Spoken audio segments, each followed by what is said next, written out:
Assalamu alaikum. How are you all? I hope so all of you are doing fine. Here I am with another lecture.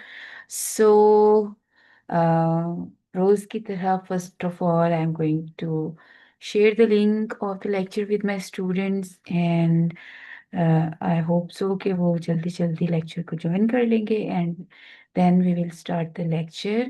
और इसकी recording जो है वो already start हो चुकी है. That's why without further ado मैं अपना जो मेन पॉइंट्स हैं वो आपको अभी से बताने शुरू कर दूंगी सो दैट जो लोग लाइव लेक्चर नहीं अटेंड कर रहे और जो रिकॉर्डिंग देखेंगे उनके लिए कोई चीज़ मिस ना हो और उनका टाइम वेस्ट ना हो. सो मैंने अभी लिंक शेयर कर दिया है दोनों ग्रुप्स में एंड आई होप सो कि students will be joining as soon as possible.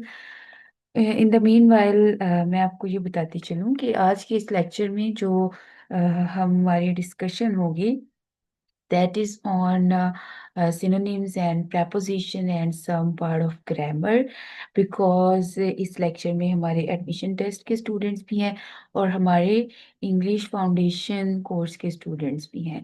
तो फाउंडेशन वालों की भी रिवीजन हो जाएगी और एडमिशन टेस्ट वाले जो हैं उनकी भी रिवीजन हो जाएगी. तो इसमें हम पास पेपर में जो बहुत ज़्यादा रिपीट हुए हुए गए एमसीक्यूज हैं in terms of synonyms, antonyms और ग्रामर पोर्शन उनको आज हम डिस्कस करेंगे, उनको आज हम लर्न करेंगे. So I am really excited for today's lecture and I am waiting for the student. जैसे ही कोई स्टूडेंट ज्वाइन करता है तो वैसे ही मैं स्टार्ट कर दूंगी लेक्चर. तो मैंने लिंक शेयर कर दिया है ग्रुप्स में and I am waiting for my students. In the meanwhile, I think so I should start screen sharing और उसके साथ साथ बिकॉज लेटर ऑन जी लेक्चर जो है वो हमारे दोनों बैच के स्टूडेंट्स जो हैं वो इसकी रिकॉर्डिंग को देख रहे होंगे तो कुछ इम्पोर्टेंट टिप्स एंड ट्रिक्स हैं आपके एडमिशन टेस्ट के हवाले से. चलिए जी मुसर्रत आ गई हैं. Hello Musarrat, how are you? Musarrat ने ज्वाइन कर लिया है. जैसे और भी कोई स्टूडेंट ज्वाइन करते हैं तो हम स्टार्ट कर लेंगे. मैं कुछ बता रही थी टिप्स एंड ट्रिक्स आपको सॉल्व करने के. तो एज फार एज इंग्लिश वाला पोर्शन इज कंसर्न तो उसमें आपने फॉर एग्जांपल सिनोनिम या एंटोनिम का क्वेश्चन हम देख लेते हैं. तो उसमें ऐसे होता है कि हमेशा जो हमारे पास मोस्टली चार ऑप्शंस होते हैं. तो चार में से दो ऑप्शन जो ऐसे होते हैं जिनमें एक टाई होता है और दो ऑप्शन जो ऐसे होते हैं जो कि बिल्कुल इरेलीवेंट होते हैं. तो आप ट्रबल शूट करते जाएं, मोस्ट इरेलीवेंट को सबसाइड कर दें, फिर जो दो अप्रोप्रिएट होते हैं उसमें से जो आपको सबसे सूटेबल लगे उसको चूज करें. और जब आपको कोई ऑप्शन नहीं मिल रहा होता, this is not for English, this is for the general general rule, this is general rule of thumb. Most of the times जो सबसे लॉन्ग स्टेटमेंट होती है that is the right answer. अगर आप बहुत ज़्यादा कंफ्यूज होते हैं कि आपको नहीं पता चल रहा होता मल्टीपल चॉइस क्वेश्चन में तो बिल्कुल आपको नहीं आता, आपको कोई आइडिया नहीं और आप and you are running short of time. Mostly ऐसे होता है कि कुछ चीज़ों पे आपका टाइम बहुत वेस्ट हो जाता है और लास्ट पे आपके पास बिल्कुल टाइम ही नहीं होता कि आप स्टेटमेंट्स को पढ़ सकें और आप छोड़ के आ जाते हैं. तो ऐसे सिनेरियो में आप पता है क्या करें, आप के पास टाइम भी नहीं है और आपके जैसे फॉर एग्जांपल 5 या 6 एमसीक्यूज पढ़े हैं 2 मिनट्स के अंदर, आप सबसे लॉन्ग वाली स्टेटमेंट्स को चूज करते जाएं. बिकॉज 80% 70% लॉन्ग स्टेटमेंट्स ही जो होती हैं लॉन्गेस्ट स्टेटमेंट आंसर की स्टेटमेंट होती है. बट ये आपने उस टाइम करना है जब when you are running short of time और जब आपके पास बिल्कुल टाइम नहीं होता क्वेश्चन को पढ़ने का. Otherwise the best strategy is that कि आप अच्छे से क्वेश्चन को पढ़ें, उसको टाइम दें and after that you choose the best option. So आज के लेक्चर की तरफ आ जाते हैं हम. फर्स्ट ऑफ ऑल तो अस्सलाम वालेकुम. बिकॉज जब आप सब ज्वाइन कर रहे थे तो I was talking. Welcome to this lecture. और आप मुझे ये बताएं कि आप लोगों की तैयारी किस तरह से जा रही है और आप लोगों ने मॉक किस किस ने अटेम्प्ट किया था, बिकॉज मुझ तक बस एक ही स्टूडेंट के स्कोर्स शेयर हुए हैं। इस दफा ऑनलाइन नहीं था ये, आपने खुद पेज पे करके सेंड करना था, बिकॉज ये बहुत लंबा हो रहा था। तो दैट्स वाई फिर ये मैं उस पर नहीं ट्रांसफर कर सकी। शुड आई स्टार्ट, और आप कुछ कहना चाहेंगे? I guess I should start. चलें जी। आज आज हम पास पेपर्स में जो आते हैं, पीपीएससी में, एफपीएससी में एंड एडमिशन टेस्ट में भी मोस्टली यही वाले क्वेश्चंस जो हैं, या इससे इससे मिलते जुलते ग्रामर की जो क्वेश्चंस होते हैं वो रिपीट होते हैं। तो हम साथ साथ क्वेश्चन को सॉल्व करेंगे, साथ साथ हम इनके रूल्स को भी लर्न करते जाएंगे, सो दैट अगर एग्जैक्ट ये स्टेटमेंट नहीं भी आती, इस तरह की का कुछ आता है, तो आप उसको अच्छे से सॉल्व कर पाए। तो प्रपोजिशन बार बार हमारे पास आ रही है, देखने को ये लगता है बड़ा आसान सी चीज़ है, but this is very important. आपकी आई आई वांट कि आपकी एक भी प्रपोजिशन गलत नहीं होनी चाहिए। तो ये वाला जो प्रपोजिशन का ये क्वेश्चन है, ये आपके मैंने मॉक्स में भी दिया था, जो आपके डेली टेस्ट होते हैं उसमें भी ये काफ़ी दफ़ा रिपीट हुआ है। तो इसको हम आज दोबारा लर्न करते हैं, और कहाँ चला जाता है नीचे, और हम आज समझेंगे कि ऑन और एट का क्या डिफरेंस होता है। तो ये है, there is an eraser at the end of the pencil. अब यहाँ पे सवाल ये पैदा होता है कि ऑन भी तो आ सकता था। मोस्टली बच्चे ऑन लगाते हैं, एट और ऑन क्यों, ऑन क्यों नहीं आना, एट क्यों आना है? तो जो प्रेपोजिशन के रूल्स है ना, उनके अकॉर्डिंग, ये मैंने आप लोगों के लिए इसको थोड़ा सा लास्ट पे दे भी दिया था कि एट कहाँ पे आपने लगाना है और ऑन कहाँ पे हमने लगाना है।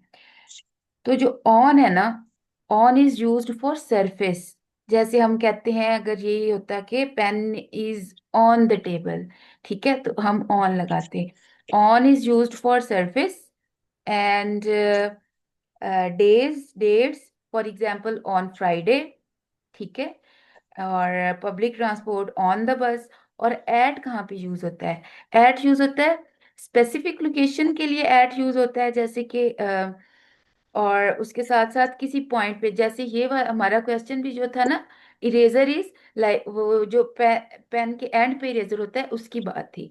तो बिकॉज एक पॉइंट की बात थी, दैट्स वाई हमने ऑन की बजाय एट एट चूज किया, बिकॉज जो चीज एक कॉर्नर पे एक स्पेसिफिक पॉइंट पे होगी, उसका जिक्र होगा प्रेपोजिशन में, तो उसके लिए हम यूज करेंगे एट। और किसी सरफेस के ऊपर कोई चीज है, हमें स्टेटमेंट पढ़ के आइडिया हो जाता है, और हमें आइडिया हो जाता है क्वेश्चन पढ़ के। तो ये अब फर्क समझ लें। On is use for surface और फॉर डेज एंड डेट्स, जैसे कि on Friday, on the table. और at is used for specific locations, ठीक है। For example, meet me at the corner of the street, ठीक है। या फिर at the eraser is at the end of the pencil. इस तरह से ये थोड़ा डिफरेंस था एट का और ऑन का, बिकॉज ये कंफ्यूजिंग है, और हमें उर्दू में इनका मतलब दोनों का ही, मतलब उर्दू ट्रांसलेशन करें तो कोई ऐसे डिफरेंस नहीं होता। तो फिर हमारे लिए it gets tricky to choose the right option, और इस वजह से ये हमारा गलत हो जाता है। तो ये अब आपने याद रखना है, एट और ऑन का डिफरेंस। नेक्स्ट है टर्न द, ये एक्टिव वॉइस और पैसिव वॉइस है। टर्न द वॉइस, जो एक्टिव वॉइस पैसिव वॉइस का क्वेश्चन होता है ना, वो इसी तरह से आता है कि चेंज द वॉइस या टर्न द, ये तो इसने स्पेसिफिक किया हुआ है ना कि पैसिव वॉइस में चेंज करें। जस्ट ऐसे भी आ सकता है कि change the voice, passive voice को एक्टिव वॉइस में और एक्टिव वॉइस को पैसिव वॉइस में चेंज करना होता है। तो एक्टिव वॉइस पैसिव वॉइस हम किस तरह से बनाते हैं, मैंने इसका भी आप लोगों को समझाने के लिए थोड़ा सा एट द एंड किया हुआ है।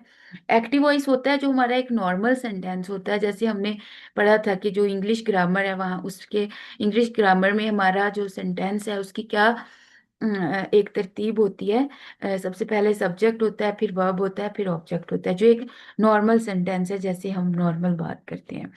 तो वो एक्टिव वॉइस होता है। पैसिव वॉइस कब होता है? पहली बात तो ये कि पैसिव वॉइस की जरूरत ही क्यों पड़ती है? जब हमारे पास एक स्ट्रक्चर अवेलेबल है लैंग्वेज के अंदर, तो हमें फिर उसको उलट पुलट करके पैसिव वॉइस में लाने की क्या ही जरूरत पड़ी है? तो हमें इसलिए जरूरत पड़ी है, जैसे मैं आपको एक रियल लाइफ उर्दू में अब मैं आपको ये बातें समझाऊंगी, उसके बाद हम इंग्लिश ट्रांसलेशन की तरफ जाएंगे। कि एक कुछ बातें ऐसी होती हैं जिसके अंदर जो काम करने वाले होते हैं वो इम्पोर्टेंट होते हैं, उनका जिक्र इम्पोर्टेंट होता है, यानी कि कुछ बातों के अंदर सब्जेक्ट इम्पोर्टेंट होता है और वो हम नॉर्मल तरह से करते हैं। लेकिन बहुत सारी ऐसी सिचुएशंस होती हैं और बहुत सारी ऐसी बातें होती हैं जिसमें सब्जेक्ट ना इम्पोर्टेंट होता है और ना उसकी ज़रूरत होती है, हम मेन बात ही ऑब्जेक्ट के बारे में कर रहे होते हैं। तो उस टाइम हमें बात ही पैसिव वॉइस में करनी होती है। फॉर एग्जाम्पल, आप कहते हैं कि सड़क तामीर हो रही है, ठीक है, या वहां पे सड़क तामीर हो रही है। अब सब्जेक्ट हमने क्या, सब्जेक्ट तो वो होता है ना जो काम कर रहा होता है। इस बात में देखें, इस सेंटेंस के अंदर सब्जेक्ट का जिक्र ही नहीं है, कौन तामीर कर रहा है जिक्र नहीं है, सड़क तामीर हो रही है। और भी बहुत सारी ऐसी बातें हम करते हैं जो इस तरह से होती हैं जिसमें काम करने वाला एज सच इतनी इंपॉर्टेंस उसकी नहीं होती, उसकी इतनी विजिबिलिटी नहीं होती। तो ऐसी सिचुएशन में फिर जब हम ट्रांसलेट करते हैं तो हमने पैसिव वॉइस यूज करना होता है। और हमें एक्चुअल मकसद ये होता है पैसिव वॉइस सीखने का, ये जो चेंज है पैसिव वॉइस का, ये भी हमें आना चाहिए। बट पैसिव वॉइस सीखने का जो मकसद होता है ना, वो ये होता है कि इस तरह के बातों को हम ट्रांसलेट कर सकें। अब पैसिव वॉइस क्या होता है? पैसिव वॉइस में हम ऑब्जेक्ट शुरू में ले आते हैं। जैसे मैंने कहा सड़क तामीर हो रही है, कौन तामीर कर रहा है ये नहीं आया। अब ये एक पैसिव प्रेजेंट इंडेफिनिट यानी सिंपल प्रेजेंट का था पैसिव वॉइस। सड़क तामीर सड़क तामीर होती है, ये सिंपल प्रेजेंट नहीं था, ये होती है सिंपल प्रेजेंट था। बट सड़क तामीर हो रही है कंटिन्यूअस है, प्रेजेंट कंटिन्यूअस का पैसिव वॉइस। सड़क तामीर हो रही है, ठीक है। The road is being constructed. अब बाय जो कौन कर रहा है वो इसमें इंपॉर्टेंट नहीं था, उर्दू में भी जिक्र नहीं हुआ। लेकिन अगर हम कहते कि मजदूर सड़क तामीर कर रहे हैं या इंजीनियर सड़क बना रहे हैं, तो हम वैसे कर सकते हैं। लेकिन मकसद क्या होता है? इस तरह की सिचुएशन को ट्रांसलेट करना। और अक्सर जब हम इस तरह की बातें कर रहे होते हैं तो हम सब्जेक्ट मतलब नहीं होता। और पैसिव वॉइस के साथ सब्जेक्ट को जोड़ने का तरीका क्या होता है कि एंड पे बाय लगा देते हैं। अब ये तो थी एक जेनेरिक हमारी अंडरस्टैंडिंग के लिए मैंने आपको बताया था। अब हम थोड़ी टेक्निकलिटीज और थोड़ा पेपर पॉइंट ऑफ व्यू से आप बात कर लेते हैं। एक्टिव वॉइस वो सेंटेंस है जो एक नॉर्मल सेंटेंस है जिसमें शुरू में सब्जेक्ट, दरमियान में वर्ब और एंड पे ऑब्जेक्ट है। जैसे ये अब अवार्ड विनिंग जो है ना, इसको बेशक निकाल दें तो शेफ हम कर लेते हैं, सिंपल रखते हैं इसको जितना हो सके। ओ, एक तो ये पीछे करती हूँ तो सारा ही पीछे चला जाता है एनोटेशन में। ये हमारे पास एक सेंटेंस है, इसमें मैंने इसको कलर कोड कर दिया है सो दैट आप लोग इसको इजीली अपने मोबाइल्स पे देख सकें। सब्जेक्ट अब उधर ऊपर भी रेड है नीचे भी रेड है, वर्ब ऊपर भी ब्लैक है इधर भी ब्लैक है, और ऑब्जेक्ट इधर भी ग्रीन है और इधर भी ग्रीन है। Same is the case with the passive voice. The chef या award winning chef, subject, prepares बनाता है या बना, ईच मील हर खाना। अब विद लविंग केयर, ये एक्स्ट्रा इंफॉर्मेशन है। ये मैंने आपको एक दिन पहले भी समझाया था कि सिंपल से सेंटेंस में जितना मर्जी एडिशन करके उसको जितना मर्जी कॉम्प्लेक्स जितना मर्जी लंबा कर लें, बट मेन सेंटेंस इसमें क्या था कि द शेफ प्रिपेयर्स मील। अब ईच मील भी, ईच भी हमारा एक तरह से प्रोनाउन था ना, वो भी हम ना लगाएं तो भी द शेफ प्रिपेयर्स मील, ठीक है। अब इसको हम पैसिव वॉइस में कैसे करेंगे? स्टार्ट में हम ले आएंगे ऑब्जेक्ट को, ऑब्जेक्ट यहाँ पे क्या बन रहा है? मील, खाना, द मील, ठीक है, या ईच मील। अब पैसिव वॉइस का क्या तरीका होता है कि हम एक तो तरतीब जो है ना वो उलट कर देते हैं। सब्जेक्ट की जगह पे ऑब्जेक्ट और ऑब्जेक्ट की जगह पे सब्जेक्ट आता है। वर्ब रहता तो दरमियान में है, लेकिन जो पैसिव वॉइस होता है वो चाहे जिस मर्जी टेंस का पैसिव वॉइस हो, एक तो उसमें वर्ब की थर्ड फॉर्म यानी कि पास्ट पार्टिसिपल फॉर्म आती है, और दूसरा जो फिर ऑब्जेक्ट और वर्ब को कनेक्ट करने के लिए हमें एक हेल्पिंग वर्ब की जरूरत होती है, जिसे हेल्पिंग वर्ब को हम बी वर्ब भी कहते हैं, और वो according to tense, according to जो हमारे पास सेंटेंस है जिसको हम चेंज कर रहे हैं उसके अकॉर्डिंग हम लगाते हैं। जैसे ये सिंपल प्रेजेंट का सेंटेंस था, इसमें हम इज एम आर ही लगाएंगे। अगर पास्ट होता तो हम वॉज वर्ड लगा देते, और इसी तरह अगर परफेक्ट होता तो हम इसमें लगा सकते थे हैव हैड, इस तरह करके। तो ऊपर था द अवार्ड विनिंग शेफ, या फिर अवार्ड विनिंग हम थोड़ी देर के लिए सब्सट्रैक्ट कर देते हैं। The chef prepares each meal, तो each meal is prepared by. अब हमने यहाँ पे इसमें दो दो न्यू एडिशन होने हैं पैसिव वॉइस में। एक तो हमने ऑब्जेक्ट और वर्ब को कनेक्ट करना है with the help of helping verb, और सेकंड हमने वर्ब और सब्जेक्ट के साथ बाय लगाना है, ठीक है। Each meal is prepared by award winning chef, या बाय शेफ, अगर अवार्ड विनिंग हम नहीं भी लिखते, with loving care, as it is ही रहेगा जैसे ऊपर था वैसे ही। ठीक हो गया। तो ये होता है पैसिव वॉइस का, थोड़ी सी हमने रिवीजन कर ली। कल के लेक्चर में हम जरा डिटेल में पैसिव वॉइस को समझेंगे भी, और इसकी जैसे हमने टेंसेस की थी ज्यादा सारी प्रैक्टिस पिछले लेक्चर में, तो कल हम इंशाल्लाह ताला करेंगे पैसिव वॉइस की ज्यादा सारी प्रैक्टिस। आज क्योंकि इसमें आ गया था तो मैंने थोड़ा सा आपको ओवरव्यू दे दिया है। आज हम मोस्टली जो है ना इस वाला जो ये वाला पेपर मैंने कंबाइन किया है ना, इसमें ज्यादातर जो आपके सिनोनिम एंटोनिम्स हैं और थोड़ी सी प्रेपोजिशन भी हैं, कहीं कहीं जाके एक्टिव वॉइस पैसिव वॉइस है, बट ये आप देख लीजिएगा ये वाले आ जाते होते हैं एज इट इज।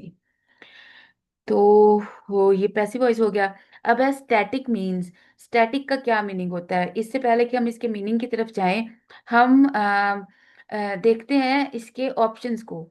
एक ऑप्शन है स्ट्रेट, एक है मैथमेटिशियन, एक है डायनेमिक, और एक है मोशनलेस। अब ये देखें, डायनेमिक और मैथमेटिशियन जो है ना, ये बिल्कुल ही इरेलीवेंट है। अगर हम हमें वर्ड मीनिंग्स आते हों इतने, तो फिर हम देख सकते हैं इस तरह से होता है। कुछ कुछ ऑप्शंस ऐसे होते हैं जो बिल्कुल इरेलीवेंट होते हैं, तो उनको तो हम शुरू में ही ट्रबल शूट कर लेते हैं। अब स्ट्रेट और मोशनलेस थोड़े से मतलब मिलते जुलते हैं, बट स्ट्रेट इसका मीनिंग नहीं होता। स्टैटिक का मीनिंग होता है बिल्कुल जिसमें कोई प्रोग्रेस नहीं हो रही होती। जैसे आपका पेशेंट स्टैटिक होता है, आप कहते हो पेशेंट स्टैटिक है, कोई मतलब कोई खास ना इम्प्रूवमेंट है और ना ही कोई the other way around situation है, बिल्कुल ही जैसे जैसे था वैसा ही है, मोशनलेस, ठीक है। Next is idiom tie the not means, tie the not means getting married. This is simple. अब देखें इसके हम जरा ऑप्शंस को देखें।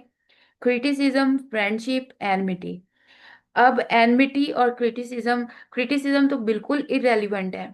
एनमिटी का मतलब होता है दुश्मनी। याद कर लें इसको, बेशक अपने नोट्स में लिखते जाया करें जो न्यू वर्ड्स आ रहे होते हैं। एनमिटी का मतलब होता है दुश्मनी। तो अब ये दो टोटली इरेलीवेंट है। यस, फ्रेंडशिप अब थोड़ा सा इस इस कैटेगरी में आ रहा है, बट उतना रेलिवेंट नहीं है। Getting married is the answer. ये बिकॉज ईडियम है, तो ईडियम के मीनिंग जो होते हैं वो उनके लफ्जी मीनिंग से बहुत मुख्तलिफ होते हैं। Get your goat means, get your goat is also an idiom, और इसका मतलब होता है किसी को इरिटेट करना, किसी को परेशान करना। और इसके बाकी जितने भी थे ना, वो सारे थे कंफर्टिंग वाले, बस एक ही था that was odd one out. अब एक स्ट्रेटजी ये भी होती है, जब आपको नहीं आ रहा होता तो try to pick the odd one out option. अब इसमें देखें, अगर सारे एक तरह के ऑप्शन हो और एक उसमें से मुख्तलिफ हो, तो काफी चांसेस होते हैं कि वो आंसर है, ठीक है। व्हेन यू आर कंफ्यूज्ड, जब आपको पता नहीं होता राइट आंसर का। अब इसमें ये एग्जांपल है हमारे पास। To hug someone, to pacify someone, और टू सूद समवन एक ही चीज है, but which one option is the different और the odd one out to irritate someone. तो इस तरह भी समटाइम्स ऑप्शंस आपके आ जाते हैं, तो ये भी एक चीज जो होती है ये नोटिसेबल होती है। ये ईडियम है, इसका मतलब होता है इरिटेट करना। नेक्स्ट हमारे पास अब ऑप्शन क्वेश्चन है, choose the correct antonym of ruthless. अब यहाँ पे हमने एंटोनिम चूज करना है, मीन्स के ऑपोजिट, ऑपोजिट जो वर्ड होगा रूथलेस का। यहाँ पे भी वही वही वाला इन्होंने अडॉप्ट किया है मेथड ऑप्शंस का, कि तीन ऑप्शंस जो हैं वो बिल्कुल एक तरह के हैं और एक ऑप्शन डिफरेंट है। अब रूथलेस का मतलब होता है बेरहम, बेरहम। Cold blooded, ferocious, brutal, almost similar हैं तीनों। अगर यहाँ पे सिनोनिम होते तो इनमें से कोई भी ऑप्शन जो हम चूज करते वो सही होता। इन तीनों का मतलब ही रूथलेस बन रहा है। कोल्ड ब्लडेड का भी यही मतलब होता है, बिल्कुल बेरहम। फिरोशियस का मतलब भी यही होता है, बहुत जालिम। ब्रूटल का मतलब भी यही होता है। Compassionate is something that is different in तीनों में से। और वैसे भी हमने इसका ऑपोजिट चूज करना है, इसके ऑप्शंस में ऑपोजिट है ही जस्ट एक ऑप्शन, कंपैशनेट। कंपैशनेट का मतलब होता है full of emotions, full of love, बहुत गर्मजोशी के साथ चीज, कोई चीज जो की जाती है बहुत लव के साथ, बहुत केयर के साथ की जाने वाली। तो रुथलेस का का ऑपोजिट है कंपैशनेट। यहाँ पे भी अब हमने एंटोनिम चूज करना है। जब आप क्वेश्चन वोकेबलरी का करेंगे बहुत केयरफुली देखिएगा कि आपके पास एंटोनिम है, क्वेश्चन में एंटोनिम पूछा गया है या सिनोनिम पूछा गया, बिकॉज समटाइम जिस बात में आके हम वर्ड देखते हैं उनका मीनिंग हमें आता होता है और हम उनका मीनिंग चूज कर देते हैं, और थोड़ी देर बाद हमें रियलाइज होता है कि मीनिंग तो पूछा ही नहीं हुआ था, पूछा ही उन्होंने ऑपोजिट हुआ था, यानी कि एंटोनिम पूछा हुआ था। तो इस बात का खास ख्याल रखना है, ये बहुत मिस्टेक होती है बच्चों से, बहुत ज्यादा बच्चों से मिस्टेक होती है, स्पेशली उन वाले वर्ड्स के साथ जो उनको आते हों। जो वर्ड आता होता है ना उसका सबकॉन्शियसली अनकॉन्शियसली आप उसका मीनिंग फौरन से उसके मीनिंग को जाके टिक कर देते हो। तो ये मिस्टेक आपने नहीं करनी, इसके लिए you have to stay vigilant. Ambiguous, ambiguous का मतलब होता है कंफ्यूजिंग, ठीक है, जो क्लियर नहीं होता, अनक्लियर। अब इसके भी सारे जो एक इक्विविकेट जो है, इक्विविकेट का मीनिंग भी एम्बिगुअस ही है, ये इसका सिनोनिम है। अगर यहाँ पे हमारे पास एंटोनिम की बजाय सिनोनिम होता तो हम ये आराम से चूज कर सकते थे। Secular is totally different thing. Secular का मतलब होता है नॉन नॉन रिलीजियस, ठीक है, जो नॉन रिलीजियस होता है इसका मतलब। और ऑब्सक्योर का मतलब भी एम्बिगुअस ही होता है। तो यहाँ पे एक्सप्लिसिट इज द वर्ड जिसका मतलब होता है क्लैरिटी, फुल ऑफ क्लैरिटी या क्लियर, ठीक है, विजिबल, क्लियर। तो एम्बिगुअस का ऑपोजिट होगा एक्सप्लिसिट। अब मैं साथ साथ आपको ये जो ऑप्शंस वाले वर्ड्स हैं इनके मीनिंग भी बता रही हूँ, तो इनके मीनिंग भी आप नोट करते जाएं साथ साथ, या फिर later on you can watch the recording and note down the words जो आपके अभी मिस हो जाएं। Choose the correct synonym of ecstasy. Ecstasy जो होता है इसका मीनिंग ये होता है एक्सट्रीम प्लेयर, एक्सट्रीम हैप्पीनेस। जो खुशी की हद होती है ना सबसे, उसको कहते हैं एक्सटेसी, मतलब extreme happiness is called ecstasy. तो ग्रिमनेस का मतलब जो होता है वो तो है डल, बोरिंग, ठीक है। रिमोर्स का मतलब पछतावा होता है। ल्यूग्यूब्रिनस का मतलब भी होता है रिमोर्स, पछतावा, ये भी नेगेटिव कॉनोटेशन है इसका। अब इन ऑप्शन में एक ही ऑप्शन है जिसका मतलब थोड़ा पॉजिटिव है, दैट इज एक्सॉल्टेशन। और एक्सॉल्टेशन भी एक्सट्रीम हैप्पीनेस होती है। बाकी ये जो तीनों वर्ड हैं इनका सेम ही मीनिंग है, तो इसमें भी देखिए वही पैटर्न फॉलो हुआ हुआ है कि तीन ऑप्शन जो हैं वो एक तरह के हैं और एक ऑप्शन डिफरेंट है, and that option is the answer. Rex का मीनिंग होता है किंग। ये तो सीधा सीधा मीनिंग ही हमने याद करना है। The word rex stands for the king. ना ये पार्लियामेंट के लिए होता है, ना कोर्ट के लिए, ना क्राउन के लिए। Rex means king. Choose the most appropriate antonym of pristine. यहाँ पे अब हमने चूज करना है एंटोनिम, मतलब के ऑपोजिट वर्ड। प्रिस्टिन का मतलब होता है प्योर, पाक। पाक के लिए भी हम ये पाक लफ्ज जो होता है ना उसके लिए भी हम प्रिस्टिन का यूज कर सकते हैं। प्रिस्टिन, प्योर, क्लियर, बिल्कुल टोटली 100% जो प्योर चीज होती है दैट इज कॉल्ड प्रिस्टिन। तो इसमें अब हमारे पास ऑप्शन इम्प्योर इसका करेक्ट आंसर है, यानी कि इसका एंटोनिम है। अब लाइट हैवी, लाइट हैवी आपस में ही ऑपोजिट है एक दूसरे के, तो बाज़ औक़ात इस तरह भी किया होता है कंफ्यूज करने के लिए। What is the antonym of straight? Straight का एंटोनिम क्या है? Direct, linear, zig zag. Straight का मतलब स्ट्रेट लाइन, तो जिग जैग इसका अप्रोप्रिएट है। इसमें बहुत सारे बच्चे लीनियर चूज कर देते हैं बिकॉज उन्हें स्ट्रेट का मीनिंग आ रहा होता है, और वो मीनिंग ही चूज करके बैठे होते हैं, जबकि उन्होंने पूछा एंटोनिम हुआ है और आपने इसका एंटोनिम बताना है, which is zig zag. Meaning of proverb by fits and starts. Fits and starts का मतलब होता है इरेगुलरली किसी काम को करना, बाय फिट्स एंड स्टार्ट। अब बाकी तीनों ऑप्शन देखें, सक्सेसफुली, सडनली, इनकम्प्लीटली। अब इनकम्प्लीटली और इरेगुलरली आर सिमिलर। अब इसमें उन्होंने वो वाला पैटर्न चूज किया है कि दो एक तरह के ऑप्शन दे दिए हैं और दो कंफ्यूजिंग ऑप्शन दे दिए हैं। तो इसमें you can get confuse between irregular and incomplete. But देखें, वोकेबलरी वाला क्वेश्चन इस लिहाज से ट्रिकी है कि आप कंफ्यूज भी तब होंगे जब आपको, मतलब बिटवीन द ऑप्शंस कंफ्यूजन तब होगी जब कुछ वर्ड्स के मीनिंग्स आते होंगे। तो इसमें होता ऐसे है कि most of the times options ही इतने अजीबोगरीब आते हैं कि हमें समझ ही नहीं आ रही होती वर्ड के मीनिंग की, और ऑप्शंस के मीनिंग्स की का पता नहीं चल रहा होता। तो ये ऐसे ही है कि जितने ज्यादा लफ्ज आप प्रैक्टिस करते जाओगे, जितने ज्यादा चीजें आपकी नजर से गुजरती जाएंगी, उतना ही आपके लिए आसान होगा। एटलीस्ट अगर आपको टोटली नहीं भी आ रहा होगा पेपर, तो आप तुक्के लगा के किसी ना किसी तरह से राइट आंसर तक पहुंच ही जाओगे इंशाल्लाह ताला। बाकी मागोश से दिन में कुछ एक्सरसाइज, कुछ लफ्ज जरूर प्रैक्टिस किया करें। उसके लफ्ज जो हैं वो बहुत एक तो आपके वैसे आपकी लैंग्वेज के लिए बहुत आपको हेल्पफुल होते हैं, और सेकंडली वो GRE, GMAT इन टेस्ट में भी यूज होते हैं, और क्या आपके टेस्ट में भी वहां से वर्ड्स लिए जा सकते हैं। बिकॉज जितने भी टॉप नॉच के लेवल के टेस्ट हैं ना, उन सब के लिए जो इंटरनेशनल यूनिवर्सिटी एडमिशन टेस्ट हैं, इवन उनके लिए भी वो ऐप जो है दैट इज रिकमेंडेड। नेक्स्ट अब हमारे पास आ गया है अगेन एक दफा preposition, fill in the blanks, you must stick to your promise। on भी नहीं आना, by भी नहीं आना, in भी नहीं आना, stick to your promise। he lived model town in Lahore।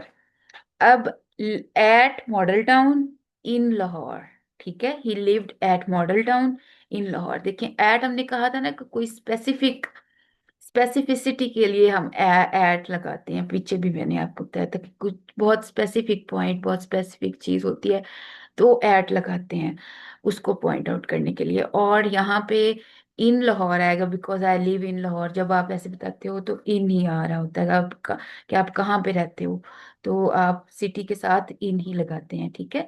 और प्लेस, स्पेसिफिक प्लेस के साथ आप एट लगाओगे, कोई स्पेसिफिक जहाँ पे कोई किसी जगह का नाम भी आ सकता था, लिबर्टी, गुलबर्ग, बट एवर, ये भी स्पेसिफिक जगह ही है।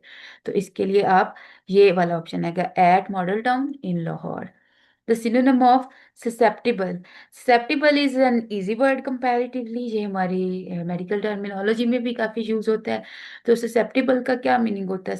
susceptible का मीनिंग वही होता है ना जिसमें जिससे जिस चीज के होने के चांसेस बहुत ज्यादा होते हैं, जहाँ पे चांसेस होते हैं कुछ होने के। तो इनसेंसिटिव बिल्कुल ऑपोजिट है। इरेगुलर का कोई लेना देना ही नहीं है ससेप्टेबल के साथ, दूर दूर तक। और डूबियस का मतलब होता है एम्बिगुअस, जिसमें शक शुबा हो, वो भी नहीं। तो इसमें एक ही, अगर हमें इन सब वर्ड्स के मीनिंग्स आते हो तो ये सारे बिल्कुल कहीं से भी नहीं इसके साथ एडजस्ट हो सकते। एक वल्नरेबल ही ऐसा डायरेक्ट ऑप्शन है जो ससेप्टेबल का डायरेक्ट मीनिंग है। फिल इन द ब्लैंक है, she inquired dash my health. यहाँ पे आएगा अबाउट। वैसे इंक्वायर्ड के साथ फॉर भी आता है, इंक्वायर्ड के साथ आफ्टर भी आता है, इंक्वायर्ड ऑन भी आ सकता है, बट इन दिस सेंटेंस आएगा इंक्वायर्ड अबाउट। बिकॉज एक सिचुएशन के बारे में पूछा जा रहा है, किसी की हेल्थ के बारे में पूछा जा रहा है, किसी चीज के बारे में पूछा जा रहा है। अगर किसी शख्स के बारे में पूछा जा रहा होता कि वो शख्स किधर है, वो कहाँ है, तो फिर इंक्वायर्ड फॉर आना था। इसका मैं आपको सारी तफसील समझा देती हूँ।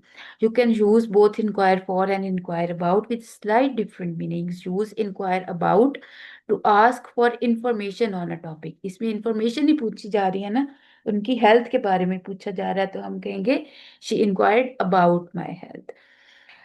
और किसी information on a topic and inquired for to ask to see और speak to a specific person. किसी से हमने बात करनी हो, किसी से मिलना हो, तो फिर हम कहेंगे इंक्वायर फॉर। इसकी अब एग्जांपल्स आप देख लें। inquired about I called the office to inquire about the job application status। Job application status के बारे में पता करने के लिए inquired about। यहाँ पे था हेल्थ के बारे में पता करने के लिए inquired about। inquire for to ask to see or speak to someone। for example, he was here to inquire for the manager। ठीक है, वो यहाँ आया था मैनेजर का पता करने के लिए। आप कहते हैं I went to the hospital to inquire for the doctor. ठीक है, इंक्वायर फॉर आप लगाएंगे जब आपने किसी पर्सन से किसी पर्सन का पता कर रहे हैं तो इंक्वायर फॉर। जब आप किसी चीज या किसी सिचुएशन के बारे में इंफॉर्मेशन लेनी चाह रहे हैं तो फिर आप कहेंगे इंक्वायर अबाउट। अब इंक्वायर ऑफ भी ठीक होता है, बट इसका क्या मीनिंग होता है? ये देखें, एक प्रेपोजिशन बदलने से लफ्ज का टोटल सेंस ही बदल जाता है, लफ्ज का टोटल मीनिंग ही चेंज हो जाता है। Inquire of to ask a person directly sounds formal or old-fashioned. The detective inquired of the witness। किसी से डायरेक्ट किसी के बारे में पूछना, तो इंक्वायर ऑफ ये एक ओल्ड फैशन वे है, मॉडर्न इतना यूज नहीं होता। वो कह रहा कि detective inquired of the witness. Detective ने विटनेस के बारे में पूछा, वही इंक्वायर्ड फॉर वाला ही यूज है ऑफ में भी। तो अगर फॉर ना हो तो आप ऑफ लगा दें, अदरवाइज फिर इंक्वायर फॉर ही ठीक है। अब यहाँ पे आपकी किस्मत भी डिपेंड करती है कि एग्जामिनर की में ऑफ था कि फॉर था, बट ये दोनों तकरीबन एक ही तरह की सिचुएशन में यूज होते हैं। Inquire into to investigate something formally. Inquire into means to investigate something formally. The police are inquiring into the cause of the accident. अब इनटू के बारे में मैंने एक और चीज समझ लें। इनटू जो है, into is used in in in that situation. जो इनटू की प्रेपोजिशन है, जब किसी चीज के बारे के अंदर जाके उसकी मतलब किसी चीज के बारे में डीप इंफॉर्मेशन ली जाती है, या किसी चीज के में डीपली इन्वॉल्व होता है। जैसे था कि she jumped into the river. अब इसमें भी ये क्या है, इन्वेस्टिगेशन हो रही है। The police are inquiring into the cause. अब cause, into the causes of accident. अब डेप्थ डेप्थ है, इसमें डेप्थ इंक्वायरी हो रही है। तो into is related to depth. जब भी कोई ऐसी सिचुएशन हो तो उसमें आप को नहीं समझ आ रही, आप इनटू का तुक्का लगा सकते हैं। ठीक है। With, to seek information. To seek information from a person or a group. You can inquire with your dealer for more information। ठीक है। This is least used। Most important inquire about और inquire for ही होते हैं। Into is also relevant, but आपको पता होना चाहिए with का भी। Inquire after होता है किसी का पीछा करके किसी के पीछे जाना। ठीक है, इस तरह से, और वो भी इतना कोई खास आता नहीं है। मोस्ट इम्पॉर्टेंट था अबाउट और फॉर के दरमियान फर्क पता होना, बिकॉज वो ज्यादातर इंक्वायर अबाउट और इंक्वायर फॉर जो है ना ये आ जाते होते हैं पेपर में। Fill the blanks. You must attend to the lecture. आपको लेक्चर अटेंड करने को कहते हैं attend to the lecture. Alcohol is injurious to health. इस ये टू याद है इसका, आपने इसको बस आपने क्रैम करना है। विंडिक्टिव का एंटोनिम क्या होगा? विंडिक्टिव का मतलब होता है बदला लेना। ठीक है, विंडिक्टिव का मतलब होता है रिवेंजफुल होना। और यहाँ पे क्या इसका ऑपोजिट क्या होगा? फॉरगिविंग। रिफाइंड नहीं, इररेलेवेंट है। केयरलेस इररेलेवेंट है। रिवेंजफुल इसका मीनिंग है, और इसका ऑपोजिट है forgiving. It is high time to do something. Means high time हम तब कहते हैं जब ऑलरेडी लेट हो रही होती है। जब हम कहते हैं कि अब नहीं करेंगे तो कब करेंगे, this is high time to do this. जब एक मसला बहुत टॉप मतलब एक मसला जब बात हद से गुजर रही होती है और हम मतलब कहते हैं कि this is high time to do to take the steps. अगर हम अब नहीं करेंगे तो फिर तो कोई फायदा नहीं होगा करने का। Desired occasion, appropriate time, already late, auspicious moment. Mostly लोग जो है ना वो डिजायर्ड ओकेजन लगा देते हैं, बट इसका मीनिंग होता है ऑलरेडी लेट हो गया है, तो बस अब इससे और लेट नहीं हो सकती।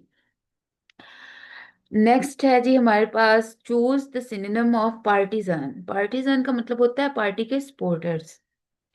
और इसके जो दूसरे कंपोनेंट इज इजी वर्ड, आप सबको पता है। ओपोनेंट का भी आपको पता है। माइट जो होता है ये एक इंसेक्ट का नाम है, इंसेक्ट होता है एक might.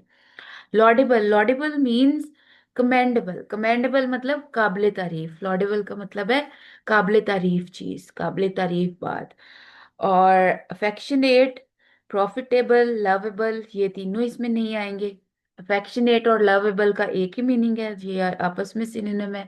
Profitable is totally irrelevant word, तो इसका राइट ऑप्शन है commendable, that is it's exact synonym. Laudable और लाउडेबल भी कह सकते हैं, बट लॉडेबल मोस्टली कहा जाता है। कमेंडेबल, कमेंडेबल मतलब काबिले तारीफ चीज, बहुत ग्रेट, वंडरफुल, शानदार।